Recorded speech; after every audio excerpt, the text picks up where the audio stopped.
Hey everybody, welcome back to Trail 89 Adventures. I'm Todd. I'm in the garage today and I'm trying to solve a little bit of a problem. So when I initially installed my lift a little bit over a year ago, super happy with the Metal Cloak 3.5 inch game changer lift. But there was one thing that I just wasn't happy with, and today I'm gonna hopefully resolve that problem. The problem lies with the way that the front brake lines are mounted, or lack of mounting.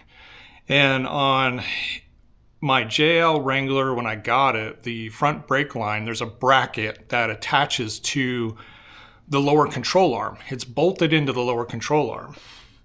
On the aftermarket lift, there's no place to bolt that onto the lower control arm. And I know some lifts do have that option. The Metal Cloak one doesn't. Now, if that's good or bad, I don't know.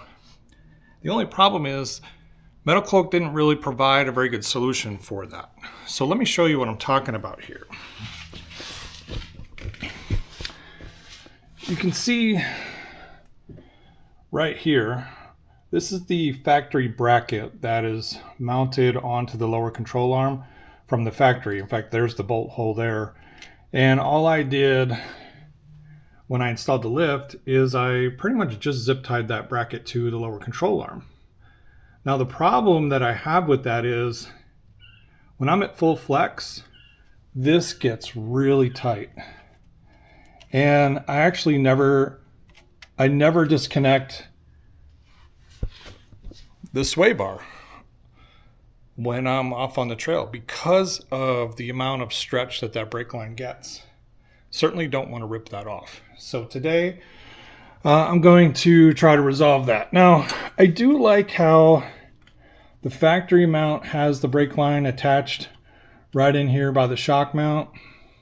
And you can see with the Metal Cloak lift, I have this shock bracket on here where it turns the shock mount sideways to give the spring and the shock a little more clearance. Because you can see right there, there's still not a ton of clearance on the shock mount and, on the shock and the spring, but it gives you enough.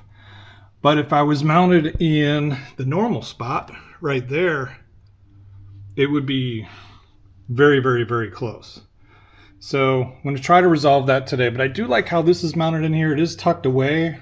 I don't know if I can preserve that mounting in there or if I'm going to have to disconnect this completely. This part for sure is definitely going away. So searching online, I found a product from TeraFlex that you can mount your brake lines to. And it's a pretty simple design. It mounts to your shock mount through this hole right here. It is rubberized, so it's very flexible. And the ABS line goes in here, and then your brake line goes in here, and then you just zip tie it closed. And it gives it some fluidity, I guess I would say, if that's even a word.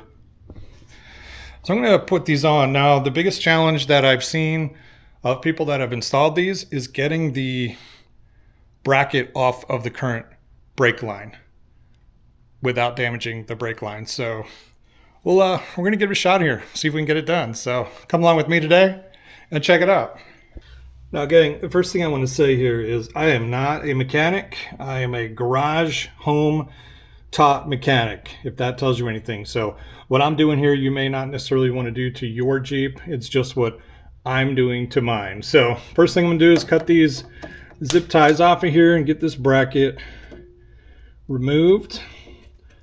I've got one of these really thick zip ties on there. I'm sure that, you know how they last here in the summertime, not very good. So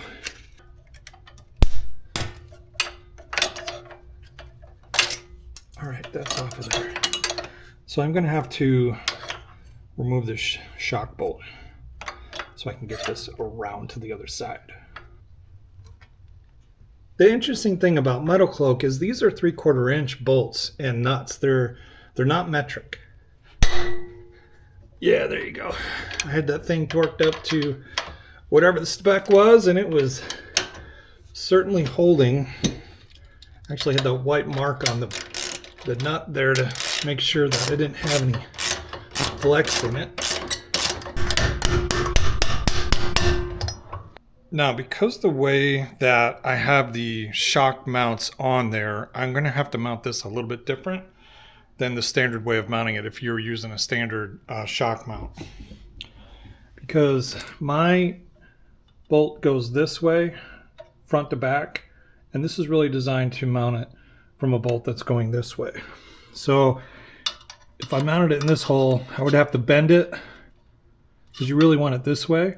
So I'm probably going to mount it over here from this bolt that's holding the actual shock mount itself. Okay, now that I got the shock bolt out, I can reroute this brake line.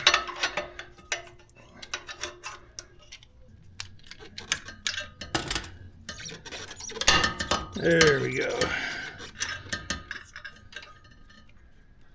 Okay, now we got to get these brackets off. This is going to be the challenging part, but I've seen people use vice grips and channel locks and just work their way to prying this open. All right, we're going to try this one first.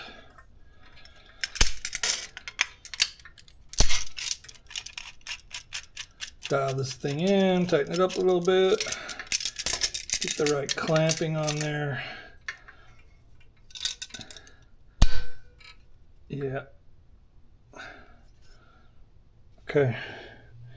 I'm going to try just a pair of pliers.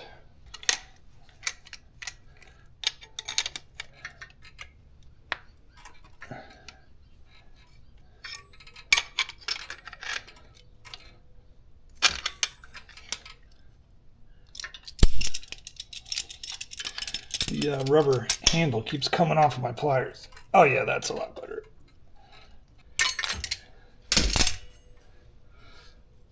Yeah, there you go. I'll probably end up replacing these brake lines eventually. Same process.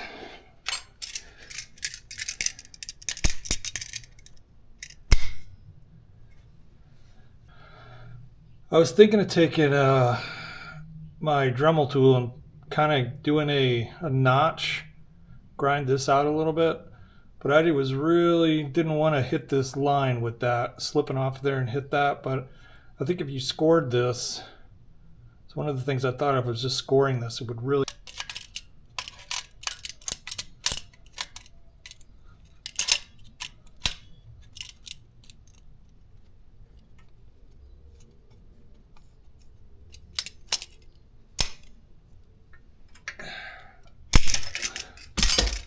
Got one side out.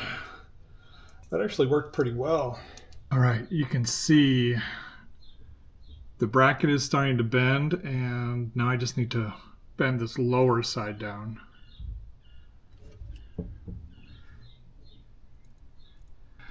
Yep, that side's open. I just need to get this part right here open.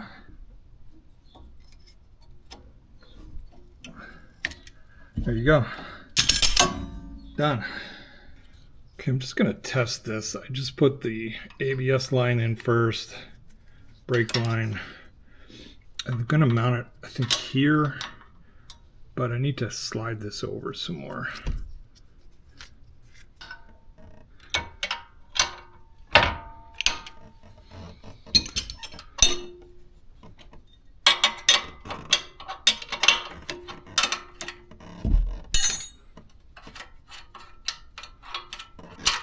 Put that guy on there, put the nut back on, tighten her up. I gotta look up my torque spec for this.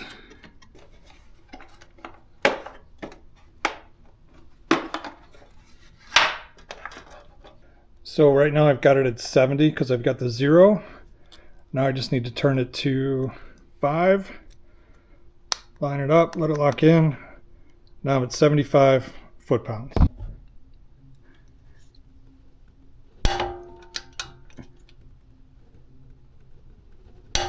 There you go. Okay, I got the shock back in the mount, and I just need to torque this down to 75 foot-pounds, mount the brake line, put the wheel back on, and this side will be done.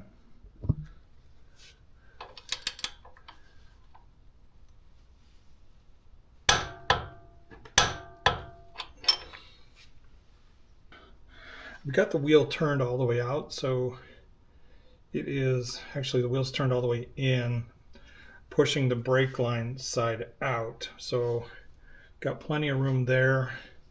This will give me up and down motion. Even this out a little bit. Get this away from the... I might take that. Okay, I took that little piece of wire loom off of there just to give me a little bit more ability for that to be flexible back down in there.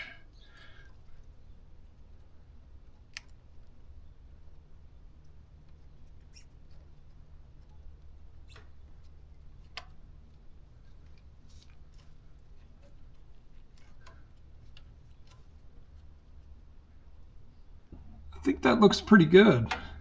I like it's still connected right here. The ABS line's still connected here. You know, it's all routed up through here. It looks secure. Brake line's got some flex. It's nowhere near my shock. When you think about my shock is not all the way extended, but it's pretty close to being fully extended. So it won't drop down a whole lot further than this. And I've got pretty decent flexibility still here.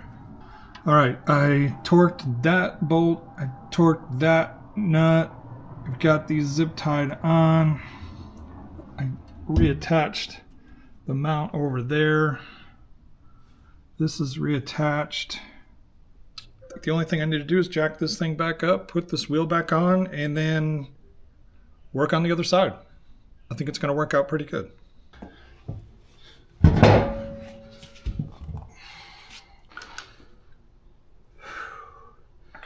Lift it with your legs.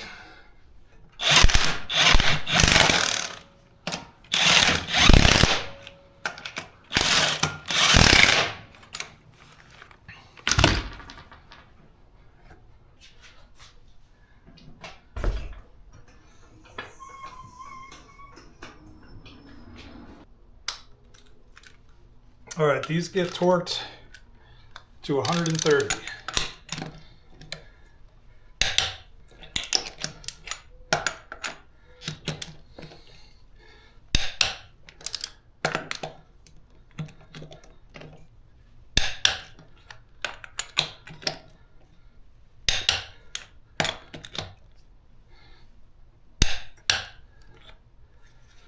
I'm gonna take a peek down here now that we got the tire back on. Jeep is level on the floor. Let's take a peek at this brake line.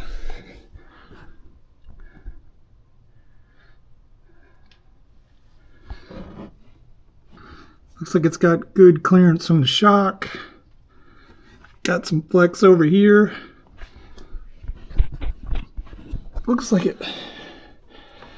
it's hitting that control arm, so I might bring this over this way a little bit. Okay, I finished it up. Just wrapped up the passenger side with the brake lines and the new TeraFlex brake line holder. Let me give you a shot of what that looks like.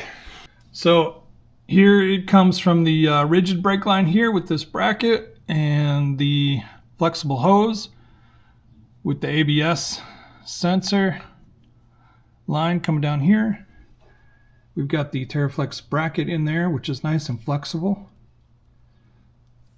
And coming up here to the brake. I think it should work pretty well. I looked at the other side, made a few adjustments on the driver's side, and we should be squared away on both sides. I'm gonna take it out and give it a test and put it up on a rock and see how we do with the flex and how the brake lines are. So if you've got this particular situation with your Jeep, this could be an option for you. And this is a 3.5-inch lift on my Rubicon, and I'm running 37-inch tires to give you some reference. So hope you enjoyed the video. Thanks for watching.